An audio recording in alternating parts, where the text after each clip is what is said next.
నమస్తే. బీఆర్కే భక్తి ఛానల్కి స్వాగతం. నేను పద్మ. ఈ రోజు మనతో పాటు స్టూడియోలో ఉన్నారు ప్రముఖ ఆధ్యాత్మికవేత్త డాక్టర్ అనంతలక్ష్మి గారు. వారిని అడిగి అసలు ఉగాది విశిష్టత ఏంటి, ఆ రోజున ఎలాంటి నియమాలు పాటించాలి, ఉగాది పచ్చడి వెనుక ఉన్న ఆంతర్యం ఏంటి, అలాంటి విషయాలు తెలుసుకునే ప్రయత్నం చేద్దాం. నమస్తే అమ్మ. నమస్తే తల్లి. ముందుగా మీకు ఉగాది శుభాకాంక్షలు. అమ్మ, మీకు మొత్తం తెలుగు ప్రజలు ఎక్కడున్నారో ప్రపంచవ్యాప్తంగా అందరికీ కూడా నూతన సంవత్సర శుభాకాంక్షలు. ఇది మనకి కొత్త సంవత్సరం ప్రారంభం. అవునమ్మా. అదే అమ్మా, అసలు ఉగాది యొక్క విశిష్టత ఏంటి? కాలం వర్తులాకారంగా నడుస్తుంది. అంటే సోమవారం వెళ్ళాక మంగళ, అలా వచ్చి శనివారం అయ్యాక ఆదివారం తర్వాత ఏమొస్తుంది? మళ్ళీ సోమవారం వస్తుంది. ఏ రోజు నుంచి లెక్క పెడితే మళ్ళీ అక్కడికి వచ్చి ఆగిపోతుందా? అవునమ్మా. అలా వర్తులాకారంగా తిరిగేటటువంటి కాలాన్ని ఒక్కొక్కళ్ళు ఒక్కొక్క చోట లెక్క పెట్టడం మొదలుపెట్టారు. ఉదాహరణకి మనం ఆఫీస్లో ఎక్కడి నుంచి లెక్క పెడతాం? సోమవారం నుంచి లెక్క పెడతాం. ఇంటి దగ్గర ఎక్కడి నుంచి లెక్క పెడతాం? ఆదివారం నుంచి లెక్క పెడతాం. అదే గల్ఫ్ కంట్రీస్లో ఎక్కడి నుంచి మొదలు పెడతారు? శుక్రవారం నుంచి లెక్క పెడతారు. ఆ ముందు రోజు అయిపోతుంది.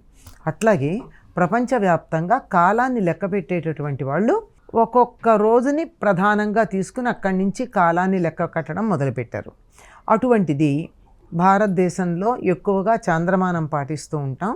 అటువంటి చాంద్రమానం పాటించే వాళ్ళల్లో దక్షిణ దేశంలో ఉన్నవాళ్ళు, ముఖ్యంగా తెలుగువారు, మహారాష్ట్రలు, కన్నడిగులు ఈ ఉగాదిని చైత్ర శుద్ధ పాడ్యమి నాడు మొదలు పెడతారు. అంటే దీన్ని సంవత్సరాది అంటాం. దీనికి ఉగాది అనేటటువంటిది పర్యాయ పదం. సంవత్సరాది కన్నా ఉగాది తేలిగ్గా ఉంది కదా అని చెప్పి దాన్ని వాడేస్తూ ఉంటాం. ఉగాది అంటే కొంతమంది ఏం చెప్పారంటే యుగాది అనే సంస్కృత పదానికి ఉగాది వికృతి అన్నారు. కాదండి, యుగాది ఏమిటి? ఏ యుగానికి మొదలు? కలియుగానిక? కాదు, మన్వంతరాల్లో అన్నిటికన్నా మొట్టమొదటి యుగానికి మొదలు అని లెక్క చెప్పారు. అట్లా లెక్క కనుక చెప్పినట్టయితే భూమికి పుట్టినరోజు అని చెప్తారు. దీన్ని 1,97,00,000 ఏదో తేడా ఉంది, అంత లెక్క. 5,226 సంవత్సరాలు అని లెక్క చెప్తారు. మధ్యలో 58 లక్షలు, అది కూడా మర్చిపోయాం. ఇన్ని సంవత్సరాలు అయ్యింది భూమి పుట్టి, భూమి యొక్క పుట్టినరోజు అంటారు. చచ్చా, మీరు ఇప్పుడు మొదలు పెట్టుకున్నారండి, మా లెక్క వేరే ఉంది, మేము కృతయుగాది నుంచి లెక్క పెడతాం, లేదా త్రేతాయుగాది నుంచి లెక్క పెడతాం అంటూ ఏదో చెప్తారు. ఏది ఏమైనా ఇది ప్రారంభంగా చెప్పుకున్నా, దీనికి యుగాది ఉగాది అయిందనే దానికన్నా ఉ అంటే నక్షత్రం, గా అంటే గమనం, ఉగ ఆది నక్షత్ర గమనాన్ని లెక్క కట్టడం మొదలుపెట్టిన రోజున ఉగాది అన్నారు. ఎందుకంటే ఈ మనకున్నటువంటి ఈ శకాలు ఏవైతే ఉన్నాయో, క్రీస్తు శకం, లేదా యుధిష్ఠిర శకం, లేక విక్రమార్క శకం, శాలివాహన శకం, ఇలా అంటామే, ఇవన్నీ కూడా ఒకదాంతో ఒకటి సంబంధం లేదు కదా. ఒకటి చెప్పింది ఇంకోటి మారుతూ ఉంటుంది. ఉత్తర దేశంలో, భారతదేశంలోనూ ఉత్తర దేశంలో ఒకటి ఉగాదిగా చేసుకుంటారు. మరి దక్షిణానికి వచ్చినట్టయితే తమిళలో ఉగాది మనకన్నా 15 రోజుల తర్వాత వస్తుంది. ఇవేమిటి లెక్కలు అంటే, ఇవన్నీ తిథుల్లో ఇలా లెక్క కట్టుకోవడం తేడా ఉన్నా, సృష్టి ఆది నుండి సృష్టి అంతమయ్యేదాకా ఎప్పుడూ కూడా నక్షత్రాల పొందిక ఒక్క క్షణం ఉన్నట్టుగా మరో క్షణం ఉండదు. అంచేత నక్షత్ర గమనాన్ని లెక్క పెట్టుకుంటే కాలాన్ని లెక్క పెట్టడం చాలా తేలిక అన్న ఉద్దేశంతో నక్షత్రాలతో ప్రాధాన్యం ఇచ్చి మొదలుపెట్టేటటువంటిది. మనం లెక్క పెట్టుకునేటటువంటిది నక్షత్రాల్లో మొట్టమొదట నక్షత్రాలు తెలుసా అమ్మా? తెలుగు నక్షత్రాలు అశ్విని, అలాంటి నక్షత్రాల్లో చిత్తా నక్షత్రంతో ప్రారంభమయ్యేటటువంటి దాన్ని చైత్రమాసం అంటే, అటువంటి చైత్రమాసంలో పాడ్యమి నాడు ఉండేటటువంటిది ఉగాదిగా మనం సంవత్సరానికి ఆదిగా లెక్క పెట్టుకున్నాం. చిత్తా నక్షత్రం పౌర్ణమి నాడు ఉందంటే పౌర్ణమికి అప్పటికి 15 రోజులు ముందు కదా పాడ్యం వచ్చేది.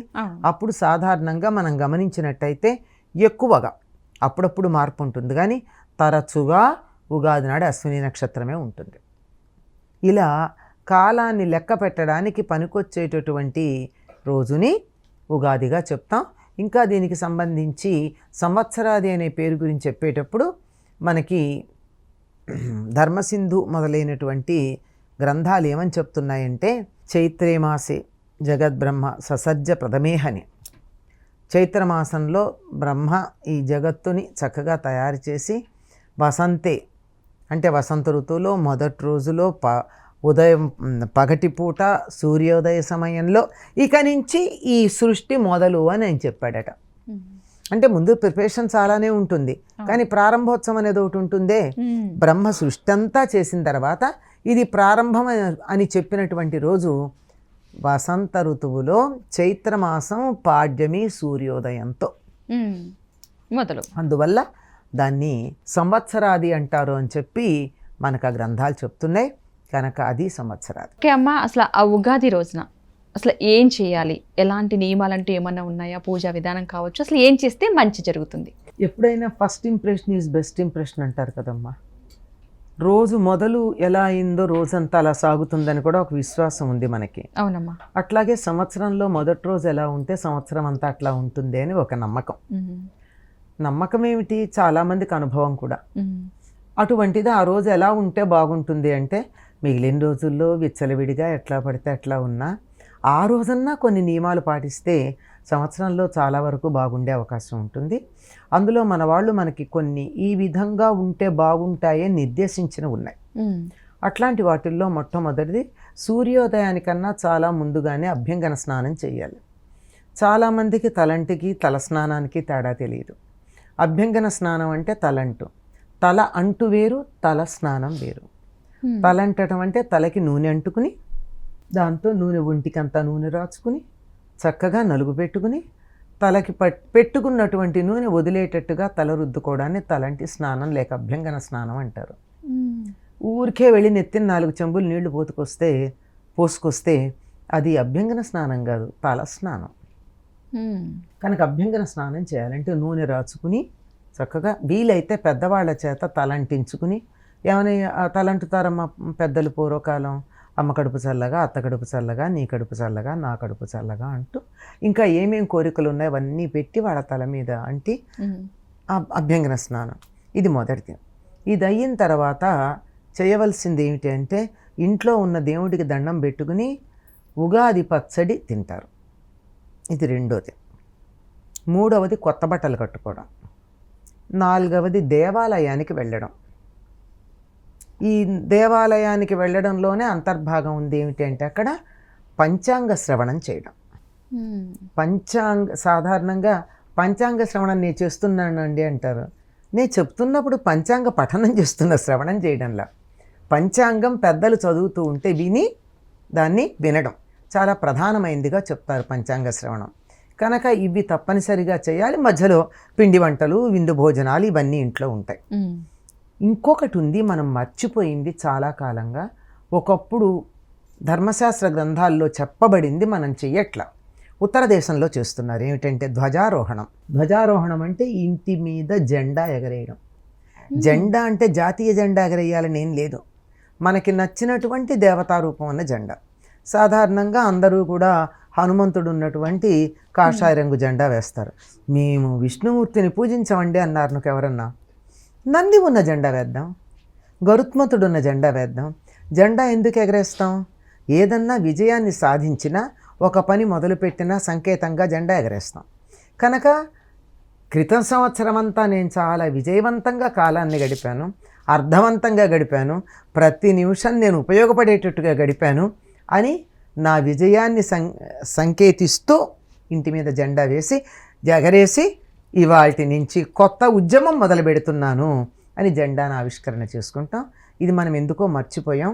కానీ ఇప్పటికి కూడా మన ప్రాంతంలో కూడా కొంతమంది చేస్తూ ఉంటారు. దేవాలయాల్లో తప్పనిసరిగా చేస్తారు. ధ్వజస్తంభం దగ్గర ఒక ఏ దేవాలయమో తత్సంబంధమైనటువంటి ఒకానొక జెండాను ఎగరేయడం ఉంటుంది. ఇవి తప్పనిసరిగా చేయాల్సినటువంటి పనులు ఉగాది నాడు. చాలా గొప్పగా వివరించారు. ఈ జెండా గురించి నిజంగా చాలా మందికి తెలియదమ్మా. తెలిసినా ఆచరించేవాళ్ళు తక్కువ. అసలు తలంటి పోసుకోవడం అంటే పొద్దున 11ంటికి చేసేవాళ్ళు చాలామంది, ఎంతమంది లేరు. అవునమ్మా. ఉగాది అంటే సెలవు అనుకునే వాళ్ళే ఎక్కువ మంది కదా. అవును అవును, చాలా మంచి వివరణ ఇచ్చారు.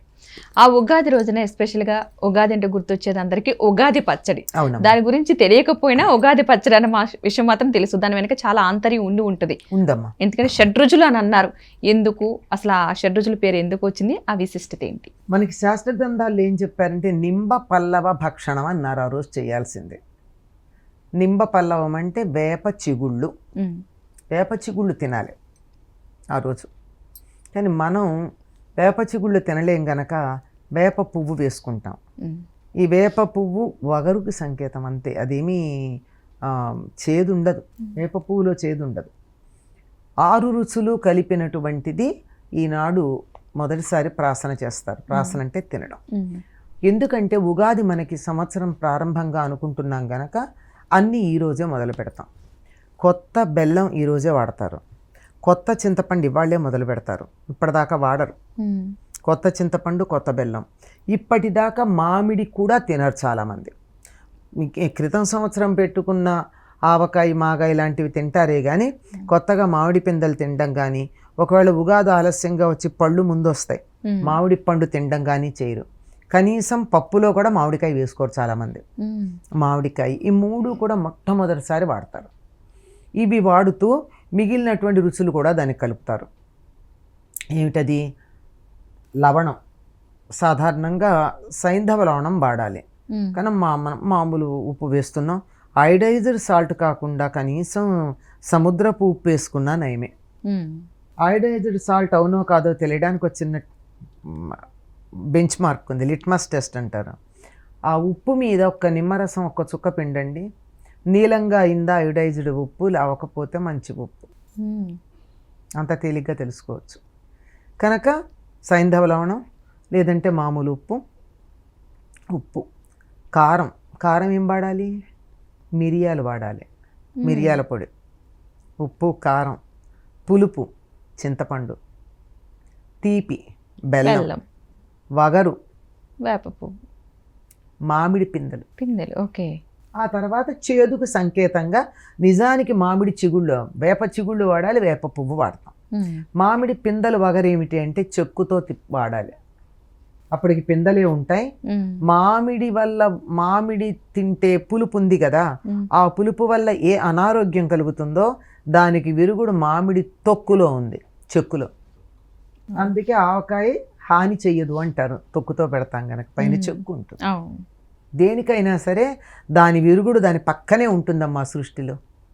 మామిడికాయకుండే విరుగుడు, పచ్చి మామిడికాయకుండే విరుగుడు మామిడికాయ యొక్క చెక్కులో ఉంది. అందుకని ఆ తొక్కుతో ఉన్నటువంటి మామిడికాయ ముక్కలే వేసుకుంటే వగరు. ఇప్పుడు అన్ని రకాల రుచులు సరిపోయినాయి కదా. ఈ 6 రకాల రుచులు అప్పుడు మొదటిసారి వాడుతున్నామన్న దాంతో పాటుగా జీవితం కూడా షడ్రుచులతో ఉంటుంది. అన్నింటిని ఆనందించండి అని చెప్పడానికి సంకేతం. ఏమండి, చేదును కూడా ఆనందిస్తామా, కారాన్ని కూడా ఆనందిస్తామా? ఎందుకు ఆనందించమండి? పచ్చిమిరపకాయ బజ్జీ తింటల్లా, ఆవకాయ తింటల్లా, కారం తింటున్నాం. చేదు తాగట్లా, కోకోకోలాలు అవన్నీ తాగితే చేదు కాదవి, అవన్నీ తాగి ఆనందిస్తున్నామా? షుగర్లెస్ కాఫీ తాగితే చేదేనా? ఇవన్నీ ఆనందిస్తున్నామా? చేదు రుచిగా, చేదును ఆనందించమని చెప్పేవాళ్ళు ఎవరండి? చేదుని బాగా ఆనందిస్తాం. కాకరకాయ తినమంటే కష్టం కానీ చేదు చాలా వాడతాం, చేదులు బాగా తింటాం. ఇలా అన్ని రకాల రుచుల్ని ఆనందించటం అన్నది జీవితంలో అలవాటు కావాలి. ఎందుకంటే చేదు, వగరు శరీరానికి ఎంతో మంచివి. అవి పడిన కొద్దీ మన ఆరోగ్యం బాగుంటుంది. ఇవన్నీ మనకు అలవాటు చేయడానికి ఒట్టి చేదు పిల్లలు తినలేరు గనక దాంట్లో మిగిలినటువంటివి కూడా వేస్తారు. ఇంకా వీటితో పాటుగా ఈ 6 రుచులు ప్రధానంగా ఉన్న కొంచెం ఆవు నెయ్యి వేసి దాన్ని కలిపి, ఆవు నెయ్యి అమృతంతో సమానం కనుక అందులో పాతదైతే అది కూడా వేసి కలిపి ప్రధానంగా ఆ రోజు మొట్టమొదట తినేది అది. ఇంకేమీ కాకుండా ముందుగా అది నోట్లో వేసుకున్నాక ఇంకోటి తింటారు. అది కూడా దేవుడికి నివేదన చేసిన తర్వాత. నింబ పల్లవ భక్షణం అనే పదం చెప్పాను కదమ్మా. అవునమ్మా. వేప చిగుళ్ళు తినాలి. ఉగాది నుంచి 15 రోజుల పాటు ఎర్రగా ఉండే వేప చిగుళ్ళు గనక పరగడుపున తిన్నట్టయితే సంవత్సరం మొత్తం మీద జ్వరం రాదని చెప్తారు, జలుబు దగ్గు రావటం. ప్రకృతికి దగ్గరగా ఉండే రోజుల్లో చేసినటువంటి పనులు. చిగుళ్ళు ఎర్రగానే ఉంటాయి, నిజం చెప్పాలంటే చేదుగా కూడా ఉండవు. ఇప్పుడు ప్రయత్నం చేసి చూడండి, చేదు ఉండవు, కొద్ది వగరు అనిపిస్తాయి, కొంచెం వెగట అనిపిస్తాయి అంతే తప్ప చేదుగా ఏముండవు, హాయిగా ఉంటాయి. 15 రోజుల పాటు ఉగాది నుంచి ఆ వేప చిగుళ్ళు గనక తిన్నట్టయితే ఎటువంటి అనారోగ్యం, అంటే మనకి కాలానుగుణంగా వచ్చే తరుణ వ్యాధులు అంటారు వీటిని, అంటే సీజనల్ వ్యాధులు వస్తూ హెల్త్ ప్రాబ్లమ్స్ అవి రావు. జ్వరము, జలుబు, దగ్గు.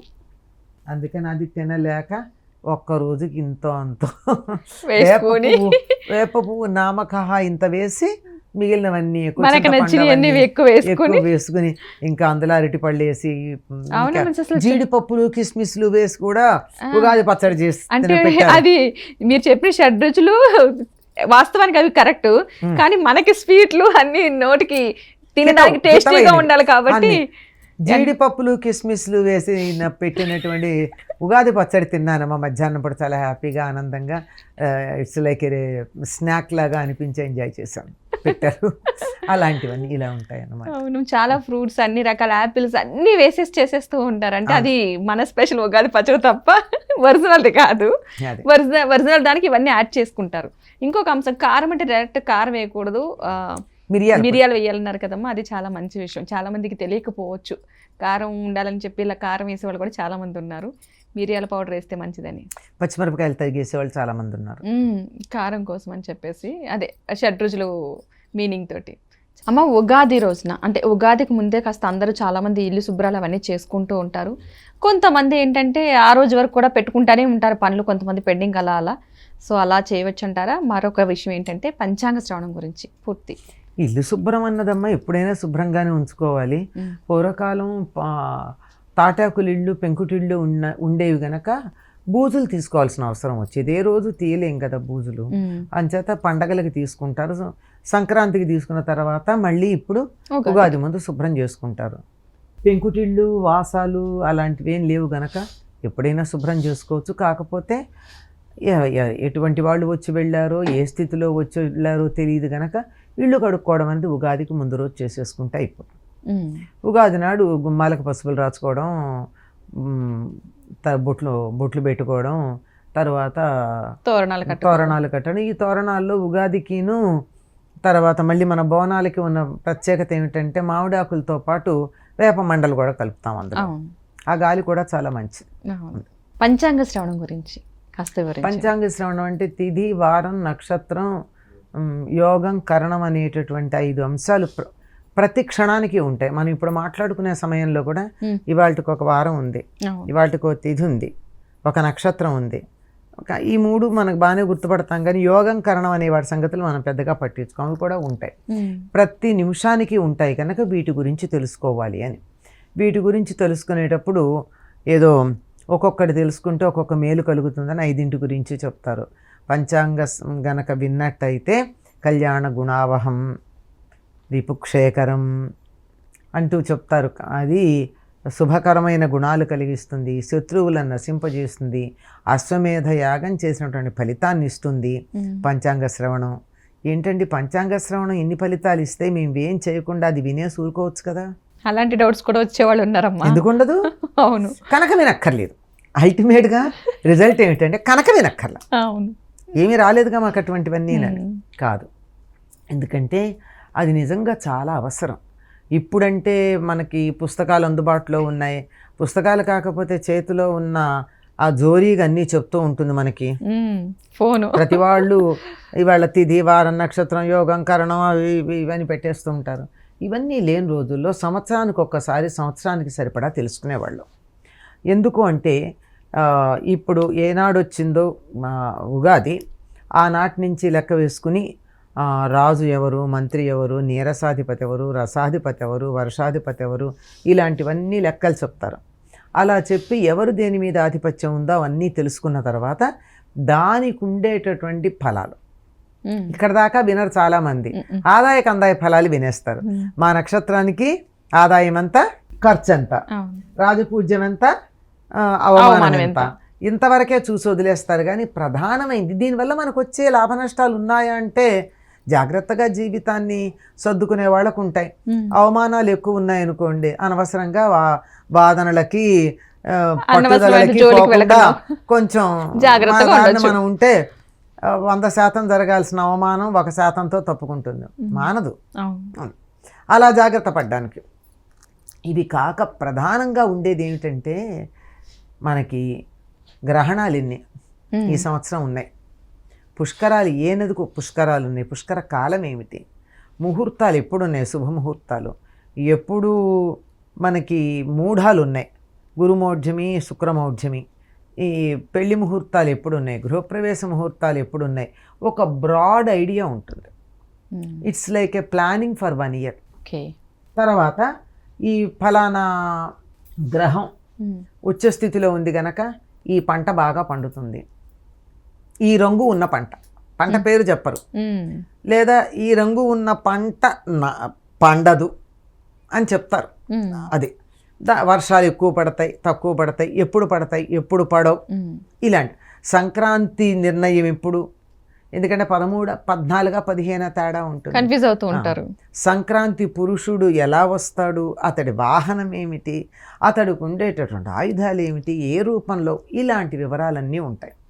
దీనిని బట్టి వ్యవసాయదారులు, వ్యాపారవేత్తలు, రాజులు ఒక సంవత్సరం ప్రణాళిక వేసుకుంటారు.